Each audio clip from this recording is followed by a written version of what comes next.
Hello again.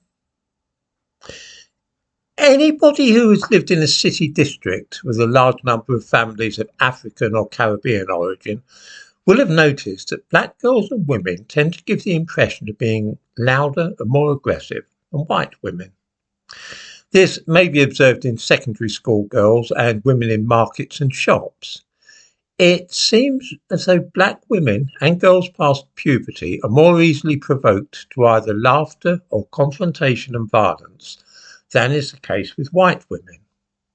Of course, this is a subjective feeling. I know of no way to measure and compare the noise produced by a group of Caribbean schoolgirls and their white English counterparts. Nevertheless, even black people themselves are aware of this phenomenon and are, in a perverse way, proud of it.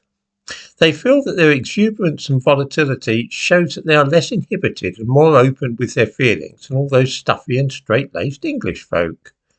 I've heard Caribbean women boast about this before now and speak slightingly of white English women for shuffling along quietly and not making a big production of themselves. I have also seen it suggested that the more excitable behaviour exhibited by black women is a defence against the racist society in which they live, an overt and unmistakable sign of defiance and a way of demonstrating that they're not going to creep around quietly and that they have as much right to be here as anybody else. In other words, their behaviour, their loudness is a way of staking a claim that might be disputed. Perhaps racists don't want them in their white society, and so the black women are making a big song and dance about being there just to show that they are there. All these ideas are based upon culture, of course, and in particular the interactions between black people and white in a predominantly white and possibly racist society. Could there, though, be a deeper explanation for what is observed? The other day I picked up this excellent book. I am a huge fan of Arab culture, and this book, which is a dictionary of Arabic and Islamic proverbs, some of which date back 1,000 years or more, is right up my street.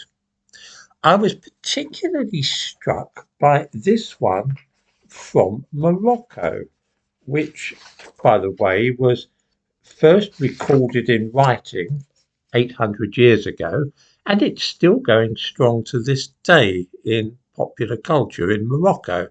I wonder if viewers can see it here.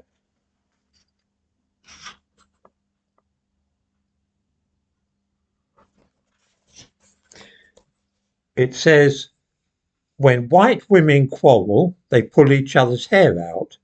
When black women quarrel, blood flows. Now, isn't that extraordinary? In North Africa in the 13th century, at about the time that the Magna Carta was being drawn up in this country, people were saying exactly the same thing about the difference between black women and white that many people claim to be seen in English cities in the 21st century.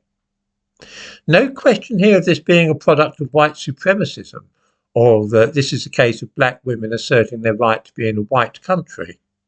Both the white women and the black women mentioned in this proverb were likely to have been slaves. And yet, even under those circumstances, when white women and black women were on equal footing as slaves in a Muslim country, the black women were thought to be more violent and aggressive than the white women. I have no idea what to make of this, other than to remark that it might go some way towards suggesting that these differences of behaviour are not just some cultural quirk produced by conditions of modern society or the phenomenon of immigration, but might point to a deeper and more fundamental natural feature. In the description to this video, I give a link to the book which I was quoting, in case any viewers feel like rushing out and acquiring a copy.